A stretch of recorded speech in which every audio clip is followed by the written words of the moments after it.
Bonsoir à tous, ravi de vous retrouver en ce mercredi 23 octobre. Toute l'actualité près de chez vous, reportages, interviews, portraits et votre météo à venir. La suite et la fin du déplacement de la princesse Stéphanie à Madagascar. Elle a rencontré des enfants des rues de la capitale malgache. Elle nous a accordé un entretien exclusif à découvrir dès le début de ce journal. Une soirée plus que réussie sur la scène européenne pour Monaco en Ligue des Champions, avec un succès retentissant 5-1 devant une bien pâle étoile rouge de Belgrade, de bon augure en tout cas, pour la suite de cette prestigieuse compétition. Résumé, réaction, perspective dans un instant avec Frédéric Alliot. Question de prestige là aussi pour fêter en ce mois d'octobre les 20 ans de la présentation de la Venturi Fétiche, première voiture de sport électrique au monde. 2 décennies plus tard, Venturi continue de repousser les frontières de l'innovation en s'imposant aujourd'hui comme un acteur majeur du retour de l'humanité sur la Lune, avec notamment l'annonce il y a quelques jours d'un tout nouveau rover lunaire révolutionnaire, Flix, le petit dernier de la gamme, cher à son président, Gildo Pastor, qui sera avec nous dans quelques minutes. Retour sur Terre, enfin dans ce journal, avec le tennis Junior Masters qui vient de débuter à Monaco. La présidente de la Fédération monégasque de tennis nous parlera de ces champions de devenir qui ont entre 13 et 16 ans et qui rêvent toutes et tous de triompher sur le prestigieux Central du Monte-Carlo Country Club. Et nous poursuivons aujourd'hui notre série de reportages consacrés au déplacement de la princesse Stéphanie à Madagascar. Avant d'entendre cette dernière, nous allons la suivre au contact des populations vulnérables de Madagascar, qu'il s'agisse des personnes vivant avec le sida ou des enfants des rues. Nous retrouvons sur place Sylvain Peroumal et Patricia Navarro. Et à Madagascar, Patricia, les besoins sont immenses. Oui, il y a des chiffres très parlants. Madagascar est classé au 177e rang sur 191 pays dans l'indice de développement humain. 75% de la population vit avec moins d'$1 par jour et 51% est en situation d'extrême pauvreté. Cette population vulnérable se retrouve plus particulièrement sous la menace du VIH. Le pays compte actuellement 70 000 personnes contaminées. Au centre hospitalier universitaire Joseph Razeta Befelatana, dans la capitale, le service des maladies infectieuses, dirigé par le docteur Mami, reçoit le soutien de Fightheads Monaco depuis le milieu des années 2000. Madagascar montre qu'il ne faut pas baisser la garde, car si le nombre de contaminations est moins important que dans d'autres pays comme l'Afrique du Sud, il n'en reste pas moins qu'il a triplé au cours de la dernière décennie et le taux de mortalité a été multiplié par 5. C'est un partenariat de longue date, de 14 ans. Et ça aide beaucoup le service et surtout les malades. La nature, c'est, on va dire, un soutien nutritionnel et puis un appui pour les démunis qui ont besoin d'un appui scolaire. Pour mener ce combat, l'aide durable octroyée par Fightheads Monaco a été indispensable au cours de toutes ces années. Plus généralement, des liens d'amitié fidèles unissent Monaco et Madagascar, où la lutte contre le sida est l'une des facettes, mais il y a aussi la lutte contre le paludisme, contre la pauvreté et en faveur de l'enfance vulnérable. La princesse Stéphanie a d'ailleurs tenu à saisir l'occasion de cette visite dans le pays pour aller retrouver une association qui lui est chère. Graines de bitume vient en aide aux enfants des rues. Graines de bitume, c'est fixé un peu comme objectif d'aider les enfants et les jeunes en situation de rue, en situation vulnérable, à accomplir leur projet de vie. Donc Graines de bitume, c'est une structure française qui existe depuis 2000. Donc on fêtera nos 25 ans l'année prochaine. Et effectivement, moi je n'étais pas là à l'époque, mais on a déjà eu la visite de la princesse chez Graines de bitume et on est très honorés qu'elle vienne encore une fois chez nous. Graines de bitume, c'est un véritable espoir pour les enfants de Madagascar. Ce spectacle de cirque monté tout spécialement pour la visite de la princesse est à l'image des valeurs que porte cette association. Le partage, la solidarité dans l'adversité et la volonté d'écrire un autre destin pour les enfants des rues. C'est cet engagement modèle qu'a voulu saluer la princesse Stéphanie, dont l'association Fightheads Monaco a fait de Madagascar l'un de ses principaux pays d'intervention et pays de cœur. Beaucoup d'émotions, comme vous venez de le constater, mais de la joie aussi dans le regard de ces jeunes des rues qui ont reçu la princesse Stéphanie avec beaucoup d'enthousiasme. La présidente de Fightheads Monaco dresse le bilan de cette mission à Antananarivo, 17 ans après son premier déplacement dans ce pays. C'était la première mission de Fightheads à l'extérieur de Monaco. Et comme d'habitude, c'est là où j'ai commencé à vouloir faire vraiment que du terrain et d'aller voir les gens et de voir ce qu'on pouvait faire et d'être au contact des gens dans la nécessité et dans le besoin. Et c'est vrai que grâce aussi à la coopération internationale et à notre consul ici à Madagascar, on a connu les associations qu'on suit depuis 20 ans maintenant. Donc j'ai voulu pour les 20 ans revenir les voir où ils en sont, alors qu'on est en contact évidemment avec eux régulièrement. Mais de voir leur évolution et de voir que la collaboration avec Fightheads a porté ses fruits et que ça a amené d'autres partenaires, d'autres aides. On a créé une espèce de réseau autour de notre aide, avec Graines de Bitume aussi, qui est en relation avec CISAL maintenant. Donc ça fait plaisir, ça fait chaud au cœur de voir que notre travail, ça a permis aux gens ici de s'unir et de s'entraider pour la même chose et d'aider tous ces jeunes à avoir un métier et à se sortir un peu de la galère et de la misère qu'il y a ici. Alors vous avez rencontré notamment les bénéficiaires et les encadrants de l'association CISAL. Vous êtes rendu au centre universitaire d'Antananarivo. Vous avez écouté, vous avez échangé, vous partagez, c'est ça votre méthode. Vous capitalisez sur ce qui se fait et sur le partage d'expérience entre ce qu'a fait aussi Fightheads Monaco et les autres associations.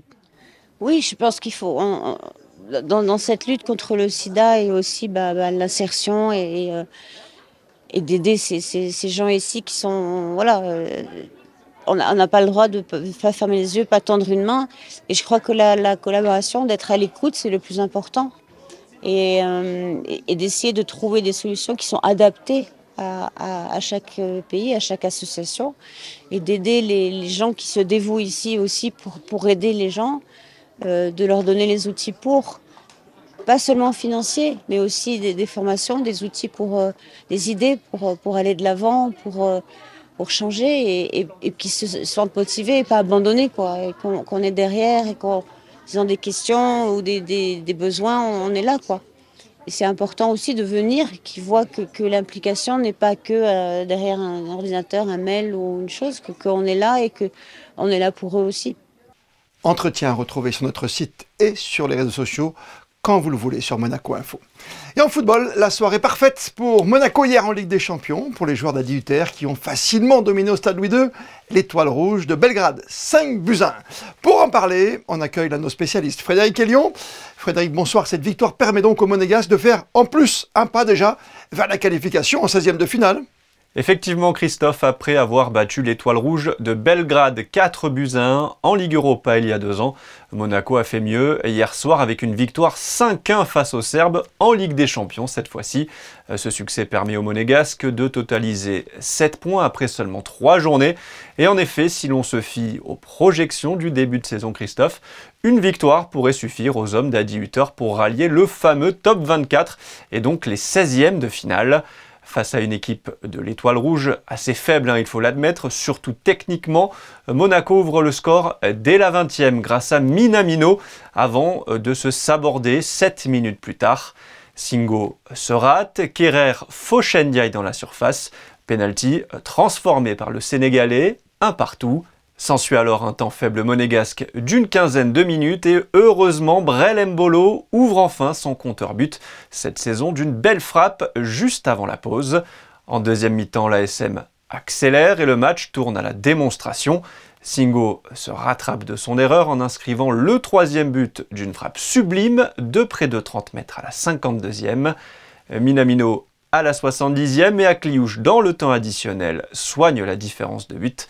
5-1, soirée parfaite pour Monaco, Christophe, et particulière pour Wilfried Singo, fautif sur le but serbe, puis auteur d'une frappe exceptionnelle pour le 3-1. C'est le foot, ça arrive, c'est les erreurs qui arrivent, mais après, il faut juste se concentrer sur les minutes qui restent, et je pense que c'est ce qu'on a fait, c'est ce que j'ai fait. Et franchement, ça s'est senti sur le terrain. Ouais, c'est 7 points. 2 belles victoires à la maison. 1-1, on allait chercher avec le mental et maintenant on sait qu'il y a encore beaucoup à aller chercher. Mais on va essayer de profiter de cette victoire, de ces 3 points.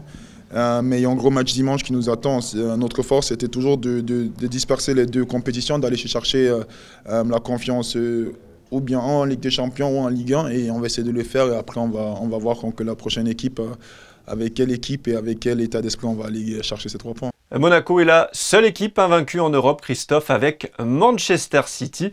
Prochain match, le derby à Nice, dimanche à 17h. Merci Frédéric. En basket, la 5e journée d'Euroleague débute demain avec une confrontation franco-française. Monaco-Paris, tout simplement l'affiche de la finale de l'an dernier du championnat de France. Invaincu à domicile en compétition européenne cette saison, la Roca Team entend bien poursuivre cette belle série face au Paris Basket. Le meneur de jeu, Mathieu Strazel, et le coach Sacha Obradovic se sont exprimés avant cette rencontre au micro de Frédéric Ellion. Honnêtement, comme j'ai dit dans le vestiaire, j'ai presque même l'impression qu'ils mériteraient d'être à 4-0. À chaque fois, c'était des matchs serrés, à chaque fois, ils perdent sur des détails. Donc voilà, c'est une jeune équipe d'Euroleague, mais l'erreur à faire, ça serait de dire qu'on a gagné nos 2 derniers matchs contre eux assez largement. Donc voilà, c'est l'erreur à ne pas faire, de les respecter. On sait que ça court de partout, qu'ils sont à droit et qu'ils sont en confiance. Donc non, ça va être un match compliqué. Ce qui est bien, c'est qu'on sait à quoi s'attendre. It is, like even with the roster is a stronger team. The system is more or less the same, but you can never be comfortable with this. I think most of the people doesn't practice what they do, like the best, and that's why like even the potential, like Final Four team like Panathinaikos had the problems. Like they never do this kind of basketball. So adjusting, like in some period could be possible. But for 40 minutes, like usually people are losing the focus, like even, yes, we talk about a lot, like the main guys, main factor of their game, like in TJ Shorts and in Hiffy, but we can never underestimate, the guys like Yakuba, like Ward, like Malcolm, like they also can be a very big factor. Que ce soit en Euroleague ou en championnat, on veut essayer de protéger notre maison, j'ai envie de dire, et de gagner le plus de matchs possible ici pour aller faire des coups à l'extérieur. Donc évidemment que de continuer la série, c'est l'objectif numéro 1. Début aujourd'hui du Tennis Europe Junior Masters au Monte Carlo Country Club. L'occasion de découvrir les champions de demain. La présidente de la fédération monégasque nous attend au sein du club qu'elle préside. Mélanie Antoinette de Massy, bonsoir à vous. Bonsoir Christophe. On est comblé, on est ravis de vous retrouver avec toute cette jeune génération, les moins de 14 ans, les moins de 16 ans qui reviennent pour la 4e année. Les meilleurs joueurs et joueuses de tennis au niveau européen sont chez nous, ici à Monaco, pendant 4 jours. Oui, en effet, j'en suis très heureuse. C'est moi-même qui avais négocié cela avec Tennis Europe en 2019, de pouvoir acquérir cette licence. Donc ce tournoi existe depuis 1996, il se jouait en Italie auparavant. Et c'est donc la grande finale du circuit junior européen, donc des moins de 16 ans et moins de 14 ans, garçons et filles. Donc nous avons 32 joueurs en tout. En total, bien sûr, et à la fin, il y aura des grandes finales que nous retransmettrons, on le dit tout de suite en direct sur Monaco Info, bien sûr, on y reviendra. Samedi prochain avec Laurent Orsini et avec Frédéric Ellion. Pour arriver jusqu'à Monaco, il faut passer des étapes. Ils jouent toute l'année, ils ont donc évidemment des points comme les adultes. Et nous avons avec Tennis Europe appelé ça The Race to Monte Carlo, donc la course pour Monte Carlo. Et donc ils ont un classement qui se remet à jour chaque semaine, toute l'année. Un peu en fait ça se base comme sur les adultes. L'ATP fait pareil avec les finals qui se jouent à Turin et qui vont se jouer mi-novembre. Et c'est le même principe en fait, c'est à la fin du circuit annuel, les 8 premiers s'affrontent sur une grande finale. Et à chaque fois on trouve des pépites dans ce tour de Monte Carlo. Ah oui, absolument. Eh bien, les grands noms du tennis mondial, hommes et femmes, sont sortis des circuits juniors, mais surtout du circuit européen, évidemment. Ça, tout le monde le sait. C'est vraiment le continent européen qui est historiquement le continent du tennis. Des noms comme Rafael Nadal, comme Stefanos Tsitsipas, par exemple. Et ça, c'est vraiment que 2 exemples. Ou chez les femmes, Belinda Bencic ou Kim Clijsters, qui ont joué ce tournoi et qui évidemment faisaient partie du tour junior. Mais tous les grands champions ont fait partie des junior tours de leur continent. Madame la Présidente, vous avez prononcé un nom et un prénom. Oui, c'est Rafael Nadal. Il va tellement nous manquer, on aurait bien voulu le revoir à Monaco. Il a été l'un des précurseurs, c'est important. On se souvient de lui également, Petitza. C'est important pour ces jeunes de se montrer dans une épreuve de prestige comme ici à Monte-Carlo. Ah oui, évidemment. En plus, je pense que pour eux, d'arriver ici, de voir le club, de découvrir la principauté, la plupart d'entre eux ne sont jamais venus. Et de pouvoir voir notre cour centrale, notre cour Prince Régnier III, et de repenser certes à Rafael Nadal et tous les autres grands champions qui ont foulé notre terre battue. Ils ont vraiment des étoiles plein les yeux et c'est fantastique pour eux de pouvoir jouer leur match sur nos cours et notamment sur notre centrale. Quelque part, ils découvrent le métier, ils découvrent aussi des lieux où ils espèrent bien sûr briller à l'image du Central de Monte-Carlo. C'est une forme d'éducation pour les tennisman avec en plus des règles un petit peu différentes. Je pense par exemple au service quand il est laid, quand il est touché, on a le droit de le jouer. Oui, eh bien, ce sont déjà des professionnels, ce sont des enfants qui font ça toute l'année, qui font l'école par correspondance et qui font des tournois. C'est vraiment le circuit junior à ce niveau-là, c'est un circuit professionnel, ce sont des adolescents professionnels. Ils se dédient à ça et pour pouvoir faire une grande carrière. Moins de 14 ans, moins de 16 ans le rappel, garçons et filles.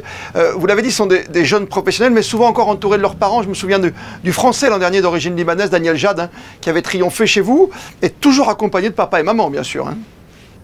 Ah oui, tant qu'ils peuvent, évidemment, certains, leurs parents travaillent, ne peuvent pas venir, mais ils essayent, pour la plupart, ils essayent de venir. Et je pense, même à l'âge adulte, ils sont accompagnés de leur famille et de leurs parents, mais surtout pour des jeunes comme ça, c'est important d'avoir le soutien familial. Petit bémol, il y a beaucoup d'étrangers qui viennent évidemment de tout pays, mais pour Monaco, on attend et on attendait avec impatience celui qui était déjà venu dans les moins de 14 ans, bien sûr. C'est le petit Lenny, qui ne pourra pas jouer malheureusement, qui est blessé.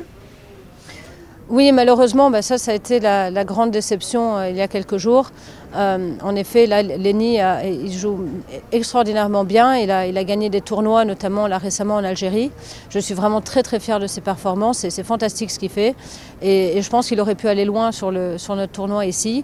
Et malheureusement, il s'est blessé et là, pour quelques semaines, il est obligé d'être au repos.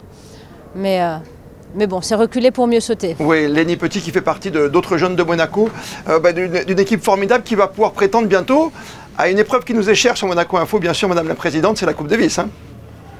Ah oui, bien sûr. Déjà, Lenny et Léo, qui sont donc nos juniors de la Fédération monégasque de tennis, ont joué à la Coupe Davis junior et participent, ça c'est historique pour notre fédération, participent au championship justement des tours juniors en représentant Monaco. Et donc ça, j'en suis également très fière. Et pour notre équipe adulte, oui, en effet, nous allons donc jouer le Portugal le premier week-end de février chez nous au Monte-Carlo Country Club. Ça va pas être une rencontre facile.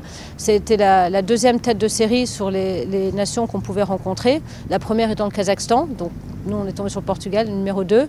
Mais c'est une équipe très complète. Ils sont 5 joueurs vraiment redoutables. Ils ont aussi un spécialiste de double qui est entre, disons, la 45e et 80e place. Ah oui, c'est chaud. Place en double, donc ça va être difficile et j'espère que nous allons avoir beaucoup de soutien et je compte sur le public monégasque pour venir nous soutenir. On sera là bien sûr, tout comme ce samedi pour vous diffuser en intégralité les finales des moins de 14, moins de 16 ans, garçons et filles. Il y a des pépites, il y a de jolis coups à voir, il y a de la bagarre, c'est assez formidable et vous pourrez peut-être voir le Nadal de demain ou un autre Federer.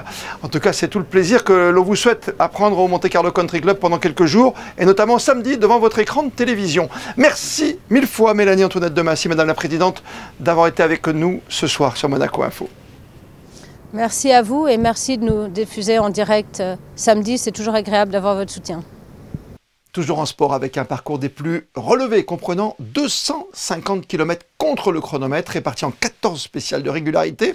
Le départ de la 8e édition du e-rally a été donné cet après-midi. Une belle aventure humaine et un défi relevé par pas moins de 63 concurrents que Vanessa Dessy va suivre au plus près pour vous sur Monaco Info toute cette fin de semaine et vous en proposer un résumé complet dans votre journal de lundi prochain. De l'automobile électrique au rover lunaire, il n'y a qu'un pas à franchir, mais quel pas? Comme en 1969, un petit pas pour l'homme, un grand pas pour l'humanité, auquel on pourra ajouter aujourd'hui, en 2024, la créativité, à l'image de ce nouveau modèle Flix, imaginé, construit par les ingénieurs de Venturi qui, depuis 3 ans, n'ont de cesse de trouver des solutions de mobilité sur la Lune, alors que l'entreprise monégasque fête cet automne les 20 ans de la Fétiche, la toute première voiture de sport électrique au monde sur Terre. Le président de Venturi, Gildo Pastor, est en duplex avec nous ce soir de New York. Bonsoir Gildo Pastor. Bonsoir. On va donc parler innovation avec vous, avec encore quelque chose de merveilleux pour nous transporter vers l'espace et transporter surtout des charges utiles. Après Flex, voici un plus petit modèle, voici Flix, c'est ça la différence, c'est le poids? En fait, c'est vers la Lune qu'on va et on est à fond, ça va être en à peu près une année. On va atterrir pour 30 jours. Et avec ce rover, le but de ce rover, c'est d'acquérir toute l'expérience qu'il nous faut et de prendre des échantillons de la Lune, du sol lunaire, de l'eau, et voilà. Avec une technologie qui a épaté les membres de la NASA aux États-Unis, puisque ces fameuses roues et la batterie aussi, c'est important, on le sait, pour ce genre de module, pour ce genre de rover. C'est essentiel. On va plonger le rover dans la nuit profonde, c'est-à-dire 200 degrés. Les variations sont importantes évidemment au niveau température. Vous parlez de moins 180 d'un côté jusqu'à plus 300 degrés de l'autre. Il faut pouvoir encaisser tout cela. Il faut pouvoir l'encaisser. Vous savez, on se rend pas bien compte. Vous pouvez avoir l'avant du rover qui est à 100 degrés et l'arrière qui est à moins 100 degrés. Il faut vraiment relativiser. Il faut expliquer à chaque fois comment ça se passe, évidemment, avec ces roues qui sont incroyables. On est bien loin des basses pressions. C'est une véritable bataille commerciale. C'est un Star Wars commercial qui est en route aujourd'hui. En fait, on avance très vite, on avance sur tous les sujets et on ne laisse derrière nous pas grand-chose. C'est le grand succès de ces éléments je suis très fier de pouvoir porter ça. Merci Gildo Pastor d'avoir pris du temps pour nous ce soir en duplex de New York. Merci. Le meeting européen de natation Princesse Charlène Special Olympics, c'est ce week-end, samedi et dimanche, au centre nautique Albert II.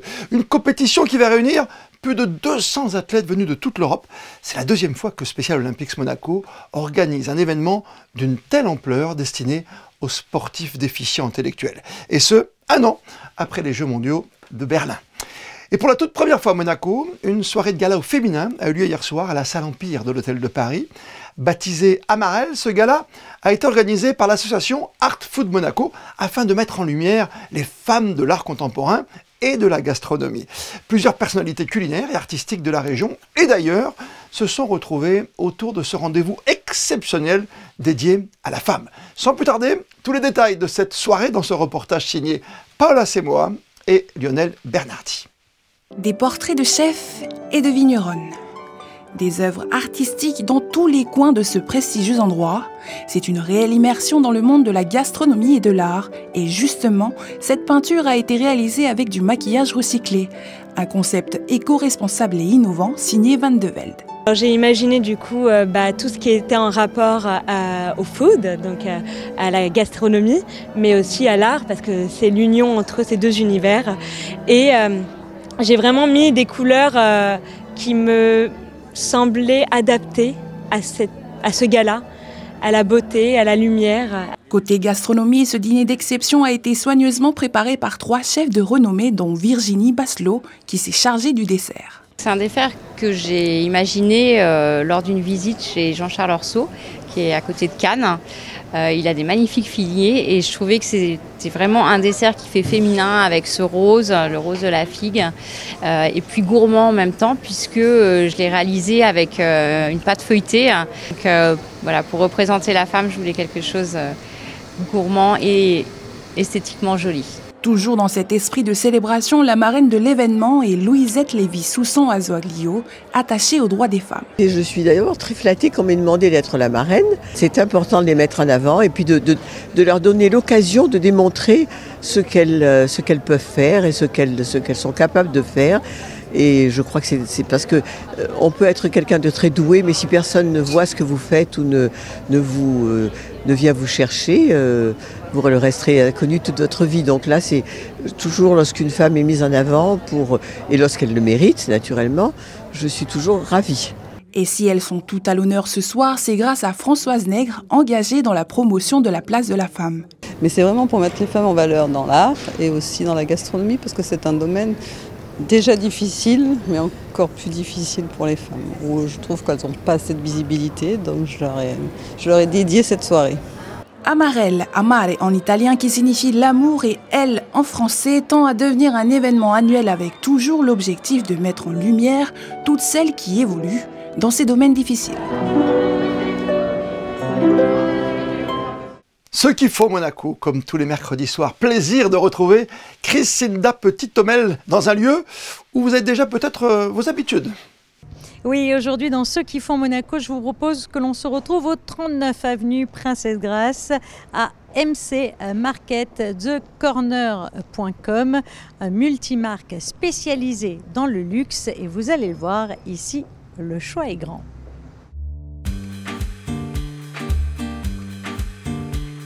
Ça a commencé avec des magasins qui sont nés dans les années 90 au Métropole, qui s'appelaient Espace Mirage, qui étaient des premiers magasins de luxe multimarques, essentiellement pour femmes, avec un peu d'offres pour hommes. Et puis très rapidement, après le Métropole, on s'est déplacé en dehors du Métropole, avenue des Spélugues, là où il y a aujourd'hui Brunello Cucinelli.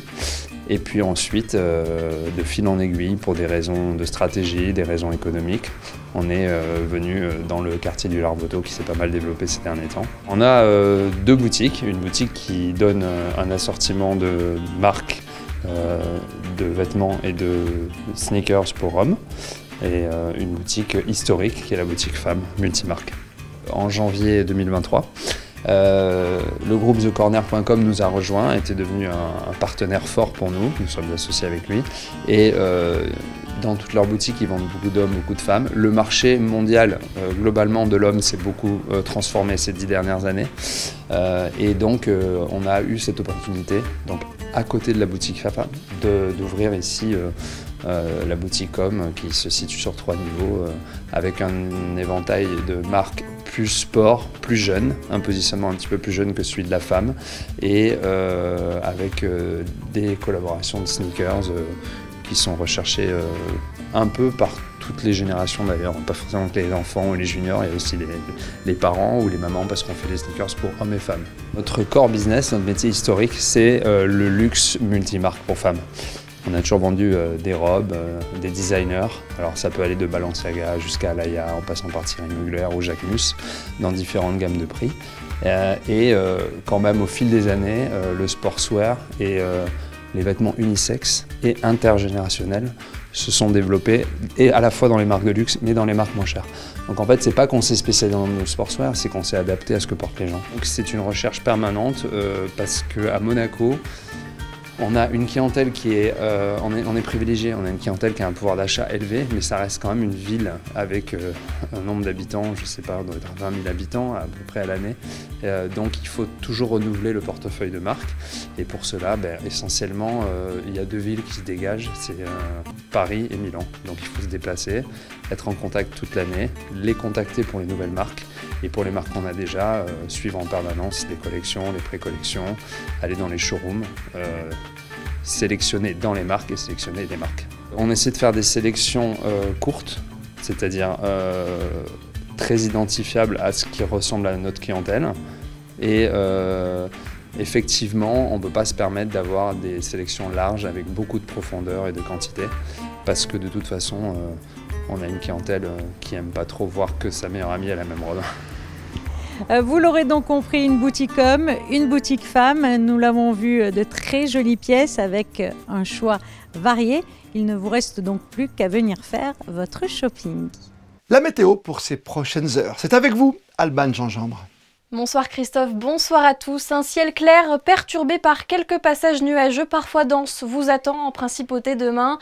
Pas de pluie mais des températures en légère baisse, comprises entre 16 degrés le matin et 20 degrés l'après-midi. Une météo douce pour cette journée d'octobre. Et en ce jeudi 23, nous fêterons les Florentins. Et comme le veut la tradition, on termine votre journal en images avec des photos signées Manuel Vitali et les instantanés d'un succès européen qui fait du bien pour Monaco en Ligue des Champions. Un festival 5-1 face à l'Étoile Rouge de Belgrade, de bon augure avant le derby dimanche face à Nice en Ligue 1. On se retrouve demain 19h pour un tout nouveau journal sur Monaco Info. D'ici là, belle et bonne soirée à toutes et à tous.